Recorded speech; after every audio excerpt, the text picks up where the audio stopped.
आज हम class 10th का chapter number 14 last chapter start कर रहे हैं, प्रोबेबिलिटी। नई बुक के हिसाब से जो नया सिलेबस है, क्योंकि पुराने वाले सिलेबस में ये चैप्टर नंबर 15 दिया हुआ है, चैप्टर 15 हो चाहे 14 हो, नाम है प्रोबेबिलिटी, ठीक है। और ये हमारा क्लास 10th का लास्ट चैप्टर है। और अभी हम शुरू करते हैं पहले इसमें इसका इंट्रोडक्शन, क्योंकि इसमें बहुत समझने के लिए बहुत सारी चीज़ें हैं। वैसे तो खैर सब चैप्टर में समझने के लिए ज़्यादा ही होता है, लेकिन इसमें कुछ थोड़ा सा आपको अलग फील होगा, एक अलग चीज़ फील होगी, क्योंकि इसमें कुछ फॉर्मूले वगैरह कुछ नहीं होंगे। मैथमेटिकल काम जो होता है वो भी नहीं होगा कि भाई कैलकुलेशन कर रहे हैं या XYZ आ रहे हैं, ठीक है ना।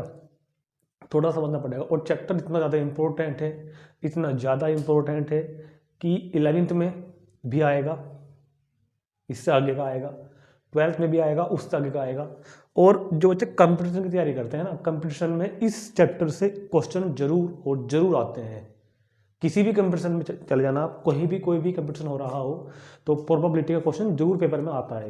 एक दो मतलब दो भी आ जाते हैं, 3 भी आ जाते हैं। बहुत बड़ा टॉपिक है अपने आप में, ठीक है। तो यहाँ से इसकी स्टार्टिंग होती है। पहले चैप्टर ये क्लास 9th में होता था वैसे, थोड़ा सा अभी 9th में नहीं है, अभी थोड़ा सा 8th में इसकी स्टार्टिंग होती है ना, हल्की फुल्की सी, वो क्लास 8th में हो जाती है, और अभी फिर 10th में आता है।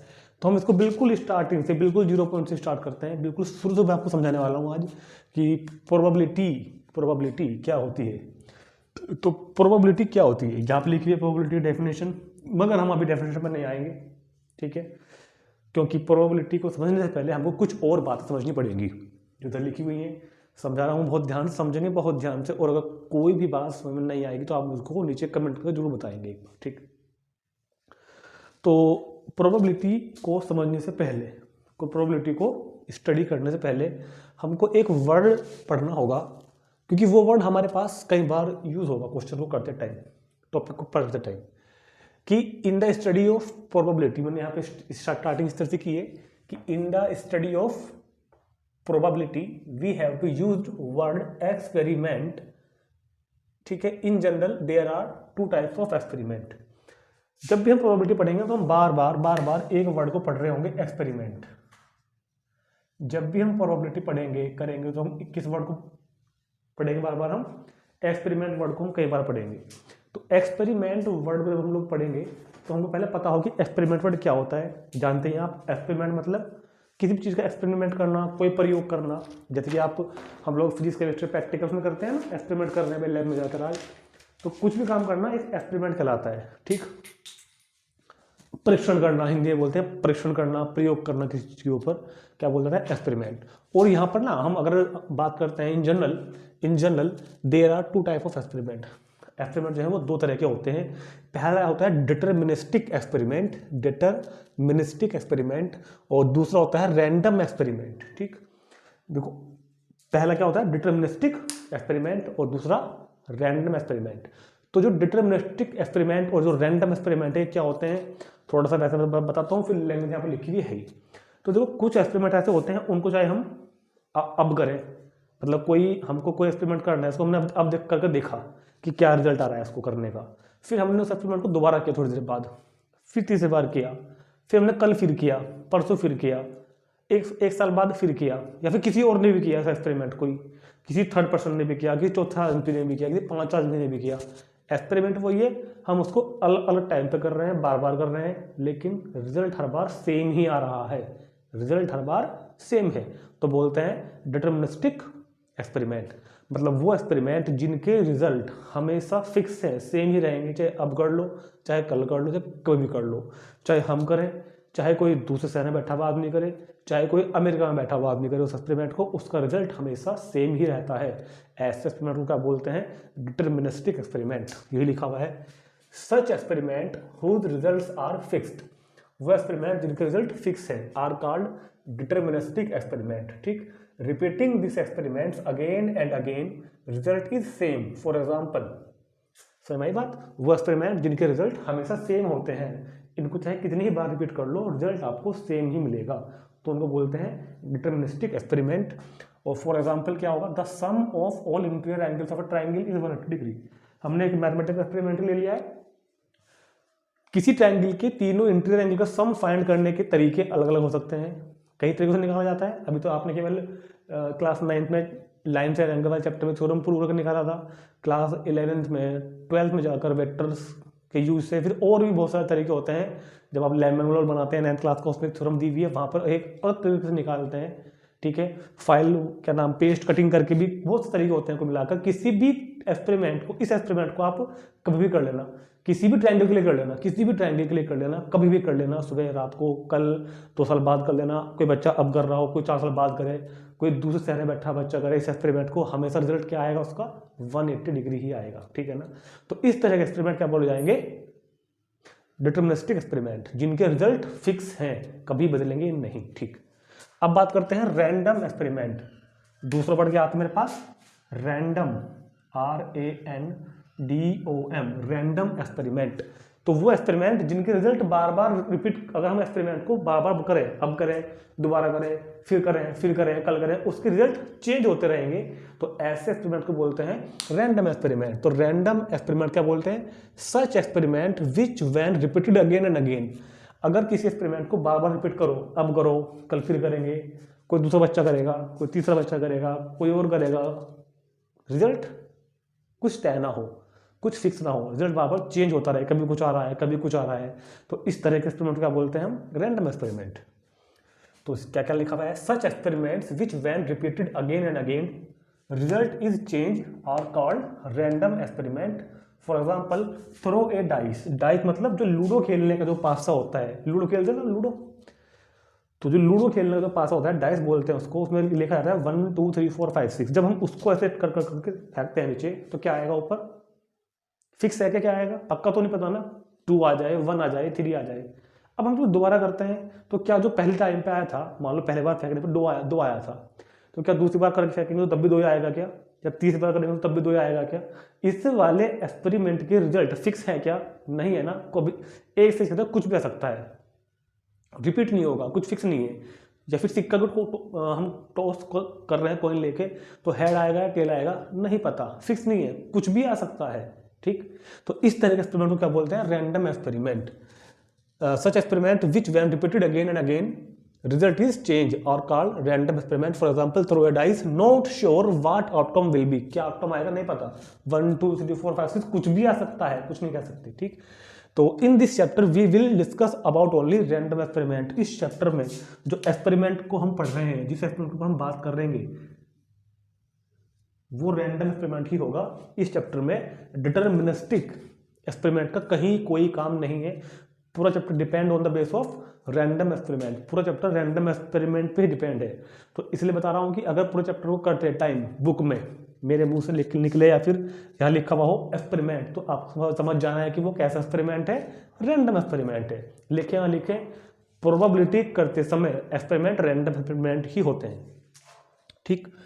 तो ये मैंने बताया आपको, in this chapter we will discuss about only random experiment. हम यहाँ पर क्या कह रहे हैं, रैंडम एक्सपेरिमेंट के ऊपर ही बात कर रहे होंगे, ठीक। तो प्रोबेबिलिटी समझने से पहले हमको एक्सपेरिमेंट समझना जरूरी था, तो मैंने आपको एक्सपेरिमेंट के बारे में बता दिया है। अब बताता हूँ सैंपल स्पेस, ठीक, इसको नोट करो पहले आप एक बार, ठीक है। अब आते हैं सैंपल स्पेस। देखो सैंपल स्पेस जो वर्ड है, देखो यहाँ पर ना जो जो जो जो टर्म्स मैं आपको बता रहा हूँ, अभी जैसे मैं आपको सैंपल स्पेस बताने वाला हूँ, इनको ना अपने कॉपी पेन निकाल लेना और इनको जो है आप लिख लेना जगह बैठ कर बहुत अच्छे तरीके से, क्योंकि ये आपको काम आएंगी आगे तक। ये टॉपिक 11th क्लास में भी है, ये टॉपिक 12th क्लास में भी है, ठीक। तो फिर बच्चे क्या करते हैं, भूल जाते हैं बातों को, क्योंकि जब मान लो कोई टीचर्स या मैं ही आपको पढ़ा रहा हूँ 10th में, वो 11th में 12th में, तो कई बार बोल देते हैं ना भाई ये तो आपको 10th में पता है, 10th में अपने पढ़ के आए होंगे सैंपल स्पेस, ओके हम पता लगा कि हम पढ़ के नहीं गए 10th क्लास से कि सैंपल स्पेस क्या होता है, इसलिए बता रहा हूँ, ठीक। देखो जब भी कोई एक्सपेरिमेंट करते हैं, जब भी हम कोई एक्सपेरिमेंट करते हैं, तो उस एक्सपेरिमेंट की जो पॉसिबल रिजल्ट है, जब भी हम कोई एक्सपेरिमेंट करेंगे, क्योंकि देखो अब मैंने बता दिया आपको हम रैंडम एक्सपेरिमेंट ही कर रहे हैं इस चैप्टर में, तो बार बार बोलने की जरूरत नहीं है। अगर मैं एक्सपेरिमेंट वर्ड बोल रहा हूँ तो वो रैंडम ही है। तो जब भी हम कोई रैंडम एक्सपेरिमेंट कर रहे हैं, तो उसके जो रिजल्ट आएंगे उनको बोलते हैं आउटकम्स। यहाँ पे हम आउटकम्स वर्ड बोलेंगे बार बार, तो आउटकम्स समझ जाना कि जो भी एक्सपेरिमेंट करेंगे, जो परिणाम आ रहा है, जो रिजल्ट निकल के आ रहा है, उसको बोलते हैं आउटकम्स। तो जब भी हम कोई एक्सपेरिमेंट करेंगे, उसके जो आउटकम्स होंगे, मतलब जो उसके परिणाम होंगे, जो उसके नतीजे होंगे, जो रिजल्ट होंगे, उन सबको एक जगह लिख लो, जो पॉसिबल, जो कि पॉसिबल उसके रिजल्ट है उनको एक जगह लिख लो, बस उसको बोलते हैं सैंपल स्पेस। मान लीजिए मैंने आपसे कहा कि एक डाइस लो, लूडो खेलना हो टिग्गू लो, जो ही बोलते हो आप लोग, टिग्गू बोलते हैं मेरे यहाँ तो, डाइस तो वर्ड इंग्लिश का है, हम लोग टिग्गू बोलते हैं उसको, पाता बोलते हैं शुद्ध हिंदी में। तो लूडो खेलने का डाइस को थ्रो किया, क्या आएगा, देखो क्या आएगा, ये बात नहीं चल रही है, क्या क्या आ सकता है, पॉसिबिलिटीज क्या क्या है।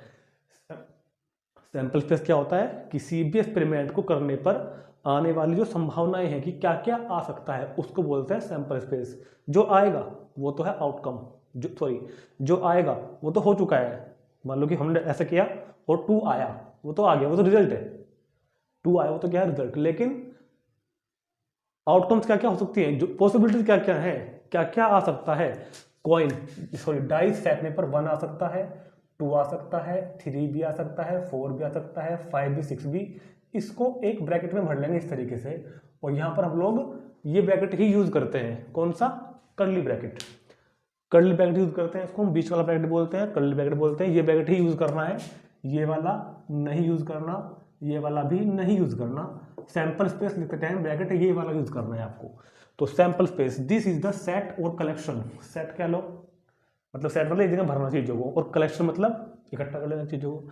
तो दिस इज द सेट और collection of all possible outcome, जितने भी पॉसिबल आउटकम है, और result of a random experiment, किसी भी रैंडम एक्सपेरिमेंट की जो पॉसिबल आउटकम है, जो पॉसिबल उसके रिजल्ट है, जो जो आ सकता है, किसी भी रैंडम एक्सपेरिमेंट को करने पर जो भी प्राप्त हो सकता है, जो भी पॉसिबिलिटीज है, सबको एक जगह लिख कर रख दो, तो क्या बोला जाएगा वो, sample space. It is denoted by S, it is denoted by कितना, एस।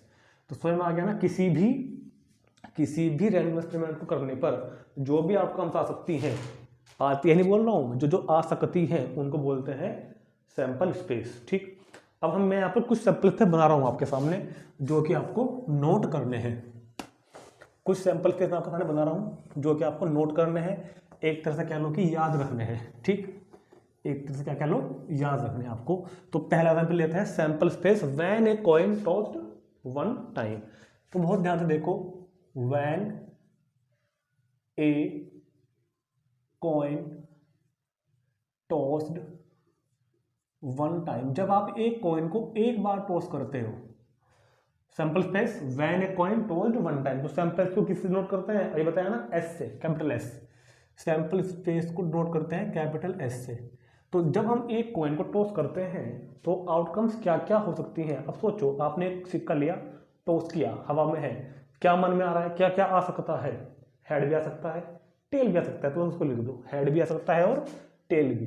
तो इस ब्रैकेट के अंदर आप हेड भी लिख दो और टेल भी लिख दो, बस बन गया। ये क्या बन गया, सैंपल स्पेस। किसका, इस वाले एक्सपेरिमेंट का, जब हमने सिक्के को एक बार टॉस की थी, तो क्या बन गया इसका, ये सैंपल स्पेस। ठीक, नोट कर लेना। अब देखते हैं दूसरा, when a coin tossed, second है when a coin tossed 2 time. देखो यहाँ पे हमने कॉइन को टॉस कितनी बार किया था, पहले वाले में 1 टाइम, अब कॉइन को टॉस कर रहा हूं मैं 2 टाइम। जब हम एक कॉइन को 2 बार टॉस करेंगे, अब बहुत ध्यान से सुनना है, देखो यहाँ पर चीजों को रटना नहीं है बिल्कुल भी, कि मैं आपको रियल लिखवा दूं कि भाई एक कॉइन को 2 बार टॉस करने पर ये आएगा और याद कर लो ना, समझ लो। एक कॉइन को, अब सब सोचो, आपने एक कॉइन लिया, ठीक, बहुत ध्यान सुनना मेरी बात, आपने एक कॉइन लिया, अब सोचो, भले ही आप एक कॉइन ले लो, अपने पास एक कॉइन आप ले लो, और मैं भी ले लेता हूँ, 1 सेकंड रुको, बस मैं कॉइन निकालता हूँ। एक कॉइन निकालना पड़ेगा मुझे आपको अच्छी तरह समझाने के लिए। मिल गया, एक कॉइन मिल गया, ये मेरे पास 5 का सिक्का है एक। ठीक, तो जब हमने एक कॉइन लिया, मैं कह रहा हूँ मैं इस कॉइन को 2 बार टॉस करूंगा, इस कॉइन को क्या करूंगा, 2 बार टॉस, लिखा है ना यहाँ पर, when a coin tossed 2 time. तो देखते हैं क्या क्या, ये उठा ला, ठीक, ये आया है हेड, ठीक, हेड आ गया इसके ऊपर, तो इसको लिख लेते हैं एक तरफ, क्या आया, हेड। अभी एक बार और भी करना है, मैंने कहा 1 कॉइन टॉस 2 टाइम, एक बार किया, फिर करता हूँ, फिर किया, अब क्या आया, देखो, अब इस बार टेल आ गया, तो चलो ये मैंने लिख लिया, हेड और टेल आ गया। अब क्या ये जरूरी था, अगर मैं अब इस खेल को अब से 1 घंटे बाद दोबारा करता हूँ, ये काम रिपीट करता हूँ, मैं इस काम को दोबारा करता हूँ और लोग कर देते, तो मैं अगर इसी काम को दोबारा करूँ थोड़ी देर बाद, या फिर आप करो, तो क्या आपका भी यही निकल के आता? नहीं ना। हो सकता था कि दोनों बार हेड और हेड ही आता, हो सकता था कि टेल और हेड आता, और हो सकता था कि टेल और टेल आता। क्योंकि हम बात कर रहे हैं पॉसिबल आउटकम्स की, जो रिजल्ट आया है उसकी बात नहीं करनी। ध्यान रहे, सैंपल स्पेस लिखते टाइम क्या आया वो बात नहीं करते हैं, क्या क्या आ सकता है वो बात करते हैं। समझ में आ गई बात? तो मैंने 4 क्यों लिखे? आया तो ये था, लेकिन क्या क्या और आ सकते थे वो सब लिखने हैं, जो जो हो सकता था वो सब लिखने हैं, उसको बोलते हैं सैंपल स्पेस। तो ऐसा हो सकता था ना कि जैसे मैंने अभी भी तुम्हारे सामने टोस की कि दोनों बार हेड हेड ही आता, पहली बार भी हेड आता, दूसरी बार भी हेड आता, तो ठीक है। या ऐसा भी हो सकता था कि दोनों बार टेल आता, या ऐसा भी हो सकता था कि टेल और हेड आता, या जैसा कि हुआ है हेड और टेल। तो इसको बोलते हैं सैंपल स्पेस, मतलब total possible outcomes of a random experiment. किसी भी रैंडम एक्सपेरिमेंट जो टोटल आउटकम्स हैं, जो जो आ सकते हैं, उसको बोलते हैं सैंपल स्पेस। तो when a coin tossed 2 time, तो इसका सैंपल स्पेस क्या बनता है? Head head head tail tail head tail tail. समझ में आई बात? When a coin tossed 2 time, head head head tail head tail tail. समझ में आ गया होगा? अब बात करते हैं when a coin tossed 3 time. वो बहुत ध्यान देखना, अभी मैं आपको इनके तरीके भी बताऊंगा, सब समझाऊंगा, बहुत ध्यान से आपको देखना है, सिर्फ देखना है, इसके आपको भी तरीके भी समझाऊंगा। When a coin tossed 3 time, अगर मैं इस कॉइन को 3 बार टॉस करता हूं तो क्या क्या आ सकता है, क्या क्या आने की पॉसिबिलिटीज क्या क्या है, क्या क्या आ सकता है, वो सब लिख देंगे यहाँ पर। तो चलो करके देख लेते हैं, एक बार करके देख लेते हैं। ये सिक्का लिया टॉस की, और ये मेरा हेड आ गया, तो मैं लिख लेता हूँ मेरे पास क्या आया फिलहाल? हेड। चलो हेड आ गया, फिर देखते हैं एक बार टॉस करके इसको, ये इंशाल्लाह। फिर से हेड आ गया, देखो 5 लिखा है ऊपर, फिर से हेड ही आ गया। ठीक, फिर करते हैं टॉस एक बार, फिर से हेड ही आ गया इत्तेफाक से, 3 बार हेड ही आ गया, बहुत अच्छी बात है। तो 3 बार हेड आ गया ना, लेकिन मैं पूछता हूँ कि क्या बस यही आउटकम है क्या? क्या 3 बार हेड आ सकता था? 3 बार टेल भी तो आ सकता था, हेड हेड टेल भी आ सकता था, टेल टेल हेड भी आ सकता था। तो क्या क्या संभावनाएं हैं, टोटल क्या क्या आ सकते हैं, वो सब लिखने हैं। तो वो ये बनेंगे, देखो पहले मैं लिखूंगा और फिर आपको अभी लिखने का तरीका बताऊंगा। तो पहले क्या होगा? हेड हेड हेड, ये हो सकता था ना, या फिर हेड हेड टेल, या फिर हेड टेल हेड, या फिर head tail tail, tail head head tail head tail, tail tail head tail tail tail. ये तीनों, ये 8 की 8, ये 8 की 8 पॉसिबिलिटीज यहाँ पर हैं। जैसे मैंने अभी आपके सामने 3 बार टॉस करी, तो देखो जो कि आया, जो कि अभी एक्चुअल में आया है वो ये आया है। ठीक, हो सकता था कि ये आता, या ये आता, या ये वाला, या फिर ये वाला, या फिर ये वाला, या फिर ये वाला, या फिर ये वाला, ये सब के सब आ सकते थे। तो ये सब आपको याद रखने हैं, समझा दिया मैंने, और मैं आपको इनको लिखने का तरीका ही बताऊंगा। ठीक, बस एक बात और समझ लो कि when a coin toss 2 time, या फिर आपसे ये कहे, या फिर ये कहे व्हेन 2 कॉइन टॉस्ड साइमल्टेनियसली,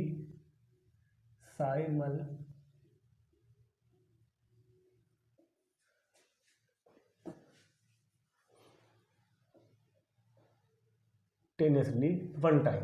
अगर हम 2 कॉइन को एक साथ उछाल रहे हैं, जैसे मैंने अभी एक कॉइन को उछाला, अगर मैं 2 कॉइन रखता हूँ मेरे पास, दोनों को उछालता हूँ एक साथ, दोनों नीचे आके गिरते हैं, तो क्या क्या गिर सकते हैं? दोनों पे हेड आ सकता है, या हेड टेल, या टेल हेड, या टेल टेल। तो वो भी यही बनती है, एक सिक्के को 2 बार, या 2 सिक्के 1 बार, बात एक ही है।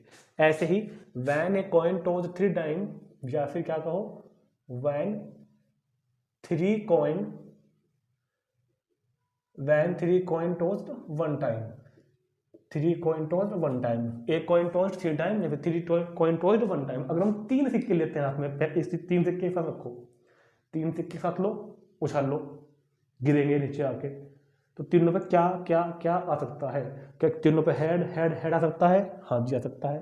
तीनों पे क्या ऐसा हो सकता था कि हेड गिरे, एक पे हेड, दूसरे पे भी हेड, और तीसरे पर टेल, तो ये भी। ठीक, तो ये पॉसिबिलिटी आपको सब याद रखनी है कि when a coin tossed 3 time या फिर 3 कॉइन टॉस्ड 1 टाइम, ये बात समझ में आ गई। अब इसको मैं आपको लिखने का तरीका ही बताता हूँ। तो देखो, पहले मैंने आपको बताया है कि मैंने फाइंड कैसे करे हैं कि अगर हम एक सिक्के को एक बार उछालते हैं तो क्या आएगा, हेड और टेल, बस। और तो उछल सकते हैं, या तो हेड आएगा या टेल आएगा। याद रखना, सैंपल स्पेस लिख रहे हो तो डिनोट करोगे किससे, एस से। ब्रैकेट कौन सा यूज करोगे, ये वाला।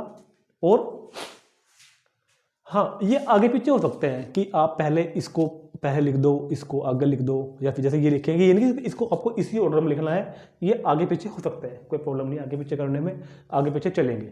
ठीक, लेकिन हाँ, कोई छोड़ मत देना। बस मन में बात ध्यान ये रखनी है कि सैंपल स्पेस लिखते टाइम जो भी एक्सपेरिमेंट किया है उसके नतीजे क्या क्या हो सकते हैं, परिणाम क्या क्या आ सकते हैं, पॉसिबल आउटकम्स लिखना है आपको। पॉसिबल आउटकम्स, क्या क्या रिजल्ट आ सकता है, क्या आया वो नहीं लिखना, क्या क्या आ सकते हैं सब लिखने हैं, कोई भी छोड़ना नहीं है। तो जब हमने एक सिक्के को उछाला एक बार तो या तो हेड आएगा या टेल आएगा। जब हमने एक सिक्का उछाला 2 बार या 2 सिक्के उछाल ले एक बार तो हेड हेड या हेड टेल या टेल हेड या tail tail. When a coin tossed 3 time, जब हमने when a coin tossed 3 time, जब हमने एक कॉइन को उछाला 3 बार या 3 को उछाल ले एक साथ एक बार, तो पॉसिबल आउटकम्स ये वाले होते हैं। ठीक, समझ में आ गया। अब देखो, इनको डायरेक्ट लिखने का तरीका बहुत ध्यान से समझना, यहाँ बताता हूँ। देखो, सबसे पहली बात, जब हम एक सिक्का उछालते हैं एक बार तो ये तो याद ही है भाई, हेड आएगा या फिर टेल आएगा। एक सिक्के उछालने में या तो हेड आएगा या फिर टेल आएगा। अब दूसरा बोलो, जब एक को उछाल लेंगे 2 बार तब भी हमको याद हो जाता है कि head head, head tail, tail head और टेल टेल। जब एक सिक्का उछाल लेंगे 2 बार या 2 उछाल लेंगे एक बार तो या तो हेड हेड या फिर हेड टेल या फिर टेल हेड या फिर टेल टेल। अगर याद नहीं भी रहता तो देखो क्या करना है। चलो मैं भी अपनी करता हूँ आपको। ये मान लो मैंने यहाँ पे भी लिखा नहीं, ये मान लो मैंने यहाँ पे लिखा नहीं, तो आपके मन में एक वाला होना चाहिए, दिमाग में एक वाला तो रहेगा भाई। एक बार उछालने में क्या आता है, हेड या टेल।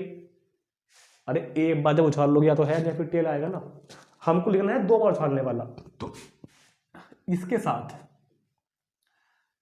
साथ एक बार तो हेड लिखो और अब इसी के साथ एक बार टेल लिखो। क्या क्या मैंने एच के साथ एक बार हेड लिखा और एच के ही साथ एक बार टेल लिखा। अब ऐसे करोगे यहाँ पे, इसके साथ एक बार हेड लिखो और एक बार टेल लिखो, बन गया। देखो ये बन गया सेम टू सेम। मतलब जो एक वाला है, जो एक बार को उछालने के सैंपल स्पेस है, उसमें पहले के साथ एक बार एच एक बार टी, एक बार एच एक बार टी। अब इसके साथ लिखेंगे, ठीक है, देख रहे हो ना, इसके साथ लिखोगे एक बार एच एक बार टी। ठीक, अब आपको लिखना है मान लो 3 बार वाला, तो मान लो मैंने यहाँ पे नहीं लिखा और आपके पास पहले 2 का लिखा हुआ हो, लेकिन 2 का पहले लिखना ऊपर। अब देखो जो उसका पहला पेयर है, पहला पेयर क्या क्या दिखाई दे रहा है आपको, एच एच। तो एच एच के साथ एक बार एच और इसी के साथ एक बार टी। समझ बात, इसके साथ एक बार एच लिख दिया और इसी के साथ एक बार टी लिख दिया। अब करोगे इस वाले में, इसके साथ एक बार एच और अब इसी के साथ एक बार टी। ठीक, अब तीसरा वाला पकड़ो,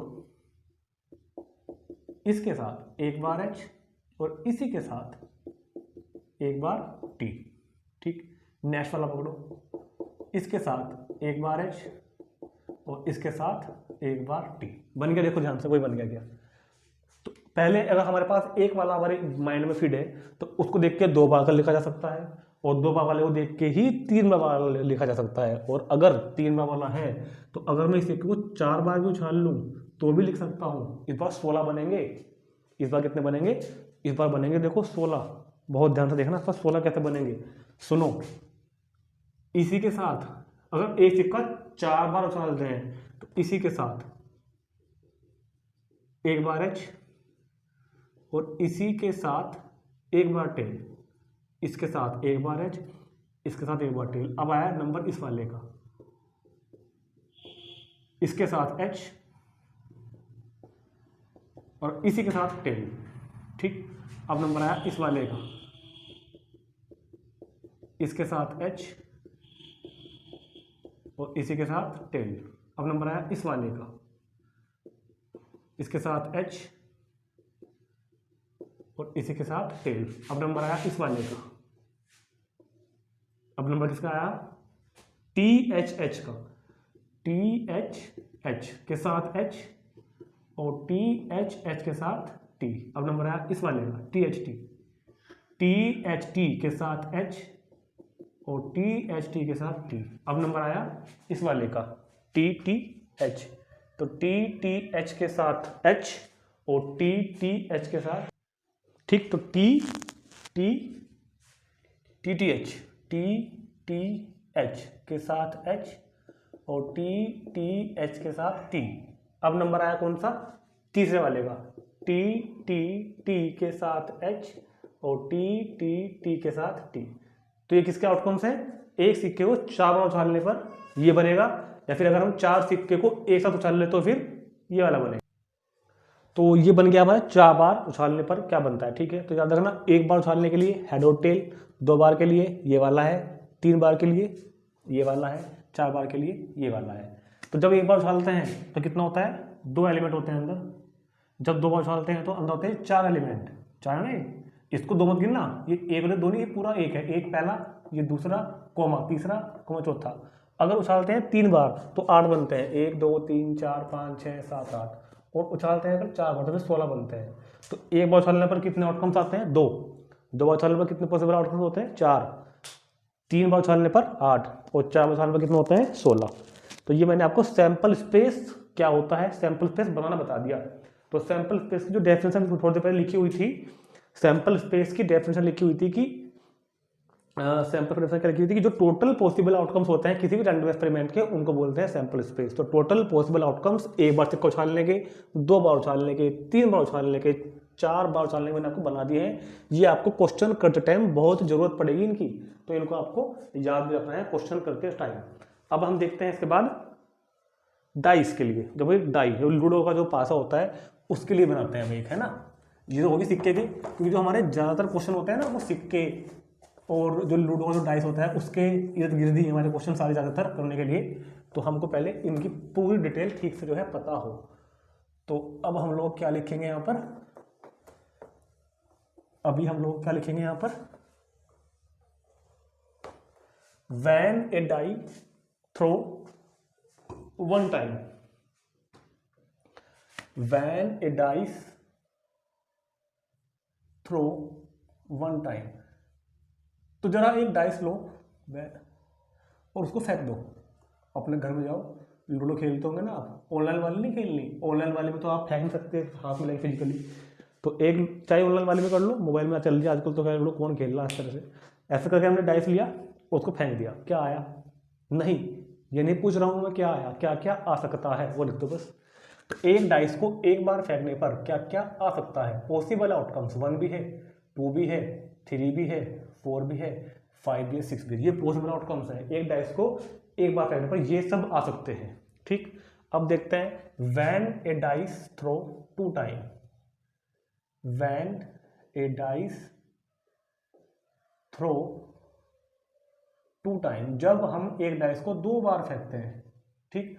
तो एक डाइस लो, फेंको, क्या आया, 3 आ गया, चलो फिर भरो, टिक टिक टिक टिक टिक, फेंको, क्या आया, मान लो 6 आ गया, लिख दिया 3 6। लेकिन हमको क्या लिखना है सैंपल स्पेस के लिए, सब कुछ जो जो आ सकते हैं सब कुछ। तो क्या क्या आ सकता था, 1 1, यस, 1 2 भी आ सकता था, 1 3 भी आ सकता था। तो जो जो आ सकते हैं वो सब लिखने हैं।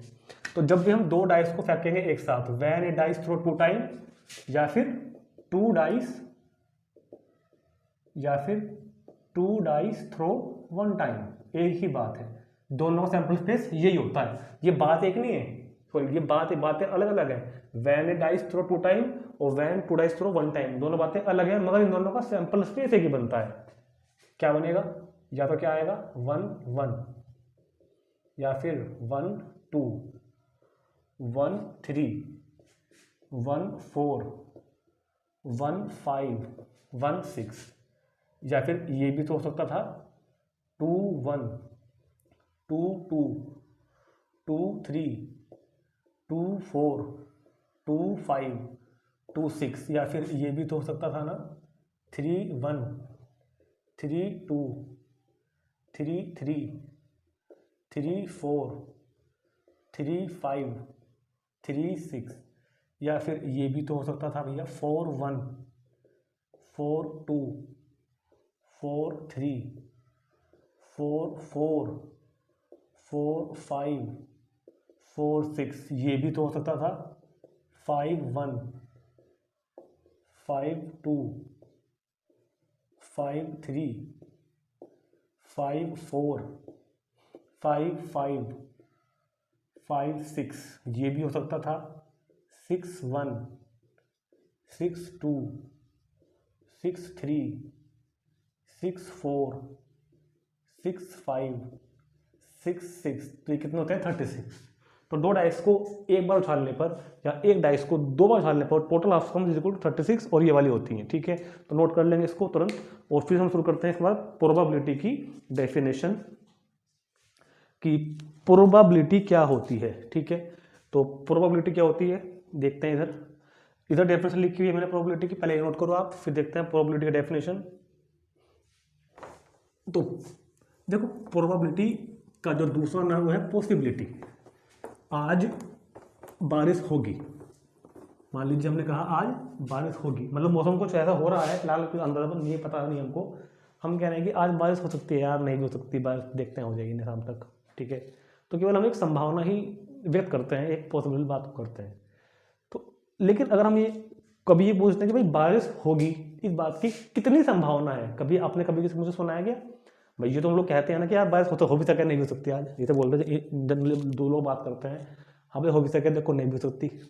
लेकिन कभी ये भी सुना है क्या कि भाई देखो बारिश होने के चांस इतने हैं, कितने मतलब 2। मैं मौसम की जो वेदर रिपोर्ट है वो नहीं कह रहा कि 30% संभावना है, निकलते वो भी इसी फॉर्मूले से ही है जो अब बताऊंगा मैं आपको, जो टीवी में दिखाते हैं, मोबाइल में दिखाते हैं वेदर रिपोर्ट। लेकिन मैं एक जनरल बात कर रहा हूँ, सामान्य दो लोग बात कर रहे हैं वैसे खड़े हुए कि भाई देखो आज बारिश होगी, बारिश होने के चांस जो है वो 8 है, बारिश होने के चांसेस हैं आज 3। ऐसा तो कभी नहीं होता ना।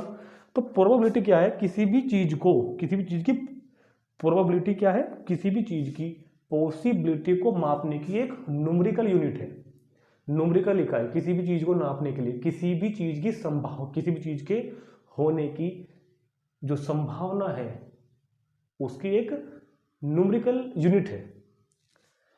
Probability is a concept which numerical measure, probability क्या कंसेप्ट है जिससे हम किसी भी चीज की न्यूमेरिकल मेजरमेंट करते हैं the degree of certainty of the occurrence of events. Events मतलब जो होना है, घटना। वैसे इवेंट्स के बारे में आपको बाद में बताऊंगा कि इवेंट्स वगैरह क्या होते हैं। फिलहाल इवेंट्स को सिर्फ आप इतना समझो कि जो भी चीज़ होनी है, जो मतलब आउटकम्स को इवेंट मान सकते हो आप लोग यहाँ पर। तो प्रोबेबिलिटी की डेफिनेशन क्या बताया मैंने, probability is a concept which numerically measure, जो किसी भी चीज़ की होने की संभावना की एक न्यूमेरिकल नंबर में हम उसको व्यक्त कर देते हैं, उसको बोलते हैं प्रोबेबिलिटी। मतलब जो नंबर है, जो नंबर निकल के आएगा, अभी बताऊंगा आपको एग्जाम्पल देकर, जो नंबर निकल के आएगा उसको, उस नंबर के होने की जो न्यूमेरिकल मेजरमेंट है उसको बोलते हैं प्रोबेबिलिटी। ठीक, जैसे कि हमने क्या कहा example, when we tossed a coin one time, when we tossed a coin one time, then possible outcome लिखो पहले तो हेड और टेल मान लो। ठीक, ये तो है पॉसिबल आउटकम, ये तो है पॉसिबल आउटकम। अब सुनो, जब भी हमने मान लो कोई सिक्का उछाला, बहुत ध्यान सुनना मेरी बात, हमने कोई सिक्का उछाला और हमने सिक्का उछाला, हेड आएगा या टेल आएगा, अब सोच के जवाब देना है। आप इस चीज को भूल जाओ थोड़ी देर के लिए, एक सामान्य एक जनरल बात करते हैं। सिक्का उछाल कर हेड आने की कितनी संभावना है? 50% तो है। सिक्का उछाला, हेड आएगा या टेल आएगा, हेड आने की बात कर लो या बात कर लो टेल आने की, कितनी संभावना बोलते हैं उसको हम? 50%। भाई 50% चांसेस है कि हेड आएगा और 50% चांसेस है कि टेल आएगा। अगर आप इसको 50% को फ्रैक्शन में लेके आओ, 50% जब हटाते हैं तो आपको पता है कि नीचे क्या आता है 100, तो 50/100 इज इक्वल टू 1/2। तो क्या हमने कभी आज तक ऐसा कहा क्या कि सिक्के को टॉस करने पर, when a toss a coin then the possibility of head is 1/2? ना, कभी नहीं कहा कि सिक्के को उछालने पर हेड आने की पॉसिबिलिटी 1/2 है। सिक्के को उछालने पर हेड आने की या टेल आने की पॉसिबिलिटी 1/2 है, ऐसा कभी कहा क्या हमने आज तक? नहीं कहा। लेकिन हमने ये जरूर सुना है, बोला है, सोच सकते हो कि सिक्का उछालने पर हेड आने की पॉसिबिलिटी 50% है। अब भी हम वही बात कह रहे हैं मगर थोड़ा सा अलग तरीके में कह रहे हैं, बात वही कर रही जा रही है। अब भी सिक्के को उछालने पर हेड आने की पॉसिबिलिटी 50%, ये हमने आज तक कहते हुए आए हैं। But in mathematical in probability में जब बात करें तो सिक्के को उछालने की जो संभावना है उसको बोलते हैं कि प्रोबेबिलिटी कितनी है, और कितनी है 1/2। कैसे आई देखते हैं। इधर फॉर्मूला है उसका कि पहले आपको बनाना है सैंपल स्पेस, जो मैंने आपको भी समझाया है। जब भी किसी चीज़ की प्रोबेबिलिटी फाइंड करनी है तो पहले जो हमने एक्सपेरिमेंट किया है, यहाँ पर एक्सपेरिमेंट क्या है, टॉस्ड ए कॉइन 1 टाइम। ये यहाँ पर एक्सपेरिमेंट है, टॉस्ड ए कॉइन 1 टाइम। एक कॉइन को एक बार टॉस करना क्या है यहाँ पर एक्सपेरिमेंट, और पहले उसका बना लो सैंपल स्पेस और लिख लो कि इसमें कितने एलिमेंट हैं। इसको लिखते हैं NS। NS मतलब number of element of S, N मतलब number of element in S, equal to कितने कितने एलिमेंट है इसके अंदर 2। और हम किसके आने की प्रोबेबिलिटी चेक करना चाहते हैं, हेड की। किसकी, तो हेड है कितनी बार दिखाई दे रहा है अंदर, एक बार। तो फॉर्मूला होता है कि number of outcome favourable to E, इसको बोलते हैं इवेंट ई। उसको बोल लो जो हम चाहते हैं, जिसकी प्रोबेबिलिटी फाइंड करनी है। प्रोबेबिलिटी फाइंड किसकी करनी है, हेड आने की, तो उसको हम लोग ई मान लेंगे, ठीक। और फॉर्मूला लगा देंगे हम, probability of E is equal to number of outcomes favourable to E, इसको शॉर्ट में बोलते हैं NE, upon number of total outcome मतलब कि NS, NE upon NS is equal to 1/2। तो ये फॉर्मूला लगाना पड़ेगा आपको कि क्या फॉर्मूला होगा, probability of occurrence of an event E is denoted by PE। किसी भी इवेंट E की अकरेंस की, किसी भी इवेंट E की आने की, कि ये इवेंट E हो रही है, ये इवेंट ही निकल के आएगी, इसकी प्रोबेबिलिटी को डिनोट किससे करोगे, ऐसे PE लिख के। क्या पढ़ते हैं इसको, probability of E, probability of E क्या पढ़ेंगे, PE को प्रोबेबिलिटी ऑफ E।